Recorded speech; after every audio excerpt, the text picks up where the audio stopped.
എൻ്റെ എല്ലാ കൂട്ടുകാരും സുഖമായിട്ടും സന്തോഷമായിട്ടും ഇരിക്കുന്നു വിശ്വസിക്കുന്നു. ഇന്ന് നമ്മുടെ റോസയിൽ ഇതുപോലെ കൊലയായിട്ട് നല്ല കട്ട കുത്തി പൂക്കൾ ഉണ്ടാകാൻ സഹായിക്കുന്ന നല്ലൊരു ഫെർട്ടിലൈസറാണ് നിങ്ങൾക്ക് വേണ്ടി ഷെയർ ചെയ്തത്. അപ്പോൾ വീഡിയോ സ്കിപ്പ് ചെയ്യാതെ കാണുക. പിന്നെ പ്രധാനമായിട്ടും എല്ലാവരും റോസയുടെ ചൂടൊക്കെ ഇളക്കി കൊടുക്കാൻ മറക്കല്ലേ. ഈ മഴയൊക്കെ ഇപ്പോൾ മഴയൊന്നും പെയ്യുന്നില്ല, നല്ല വെയിലല്ലേ, അപ്പോൾ മണ്ണൊക്കെ ഉറച്ചിരിക്കും. അപ്പോൾ എപ്പോഴും നമ്മുടെ മണ്ണ് ഇതുപോലെ നനവുള്ള ഒരു മണ്ണായിരിക്കണം. നല്ലപോലെ നമ്മൾ ഇളക്കി കൊടുക്കുമ്പോൾ നല്ലവണ്ണം ഇളക്കം കിട്ടുന്ന ഒരു മണ്ണായിരിക്കണം എപ്പോഴും നമുക്ക്.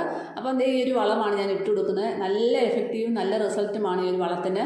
ഇതുപോലെ കൊലയായിട്ട് നല്ലവണ്ണം പൂക്കൾ ഉണ്ടാകാൻ സഹായിക്കുന്ന നല്ലൊരു ഫെർട്ടിലൈസറാണ്.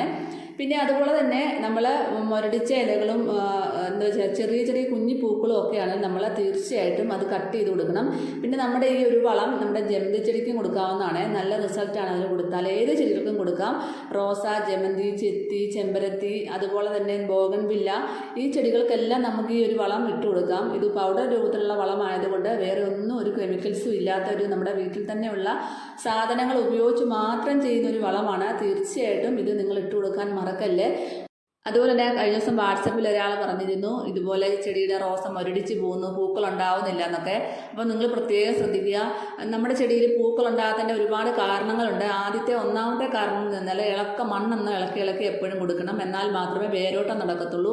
വേരോട്ടം നടന്നാൽ മാത്രമേ നമ്മുടെ ചെടി നല്ല ഹെൽത്തി ആയിട്ട് വളരത്തുള്ളൂ. രണ്ടാമത്തെ കാര്യം എന്താണെന്ന് വെച്ചാൽ പൂക്കൾ കൊഴിയാറായി അത് വാടി തുടങ്ങുമ്പോൾ തന്നെ അത് അവിടെ ഒന്ന് രണ്ടില താത്തി വെച്ച് കട്ട് ചെയ്ത് കൊടുക്കുക. അത് നിർബന്ധമായിട്ടും ചെയ്യണം. അങ്ങനെ എല്ലാ ഭാഗവും കട്ട് ചെയ്ത് കൊടുത്താൽ തന്നെ അവിടുന്ന് പുതിയ തളിർപ്പുകൾ വരുന്നതായിരിക്കും. പുതിയ തളിർപ്പുകൾ വന്നാൽ മാത്രമേ അവിടെ പൂമൊട്ടുകൾ ഉണ്ടാകത്തുള്ളൂ. അതുപോലെ തന്നെ റോസയ്ക്ക് സോഫ്റ്റ് പ്രൂണിങ് അത്യാവശ്യമാണ്. അതായത് പൂക്കളെല്ലാം ചെറുതായിട്ട് കട്ട് ചെയ്ത് കൊടുക്കുക. മുരടിച്ച കമ്പുകളോ മുരടിച്ച ഇലകളോ ഒക്കെ ഉണ്ടെങ്കിൽ കട്ട് ചെയ്ത് കൊടുക്കുക. എന്നാൽ മാത്രമേ അവിടുന്ന് പുതിയ തളിർപ്പുകൾ ഉണ്ടായിട്ട് പുതിയ പൂമുട്ടുകളൊക്കെ ഉണ്ടാകത്തുള്ളൂ.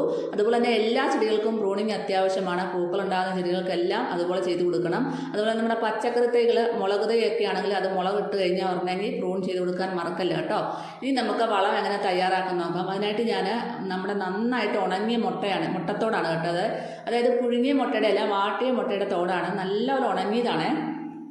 അതിൻ്റെ കൂട്ടത്തിൽ ഞാൻ ഒരു കൈപിടി കുമ്മായം ചേർക്കുന്നുണ്ട്. കുമ്മായം നമ്മുടെ മണ്ണിലെ നമ്മുടെ ചെടിച്ചെടിയിൽ വെക്കുന്ന മണ്ണില്ലേ, ആ മണ്ണിലൊക്കെ ഉള്ള pH ലെവൽ നിയന്ത്രിക്കും. കാരണം നമ്മൾ വേറെ ഒന്നും ചെയ്യുന്നില്ല, നമ്മൾ ആ മണ്ണാണ് തന്നെ ഉപയോഗിക്കുന്നത്. അപ്പോൾ അതൊന്ന് നന്നായിട്ട് pH ലെവലൊക്കെ നിയന്ത്രിച്ച് ആ മണ്ണ് നല്ലൊരു വളക്കൂറുള്ള മണ്ണാക്കി മാറ്റാൻ നല്ലതായിട്ട് സഹായിക്കുന്നതാണ് ഈ കുമ്മായം കേട്ടോ. നമ്മുടെ നിലത്ത് വെച്ചേക്കുന്ന ചെടികൾക്കും ഇതുപോലെ ഇട്ട് കൊടുക്കുക. കൂടുതലും ചെടികൾക്കാണ് നമുക്ക് കൂടുതലും ഇതുപോലെ ഇട്ട് കൊടുക്കേണ്ടത്. പിന്നെ ഒരു കൈപിടി ചാണകപ്പൊടിയും അതുപോലെ തന്നെ ഒരു കൈപിടി എല്ലുപൊടി, രണ്ടും കൂടെ ഒരു കൈപിടിയേ ഉള്ളൂ കേട്ടോ. അത്രയും മതി. 2 ചെടിച്ചട്ടിക്കകത്ത് ഇടാനുള്ളതാണ് ഞാൻ കാണിച്ചേക്കുന്നത്. ഞാൻ എല്ലാത്തിനും പൊതുവെ ഇട്ട് കൊടുത്തായിരുന്നു. നിങ്ങളെ കാണിക്കാൻ വേണ്ടി മാത്രമാണ് ഇത് ചെയ്ത് കാണിക്കുന്നത്. എന്നിട്ട് നമ്മുടെ മണ്ണ് നമ്മുടെ റോസയുടെ ചോട് നന്നായിട്ട് ഇളക്കി കൊടുക്കണം. അതിൻ്റെ ചോട്ടിലുള്ള കാടും പുല്ലും എല്ലാം പറിച്ച് കളയാൻ മറക്കല്ലേ.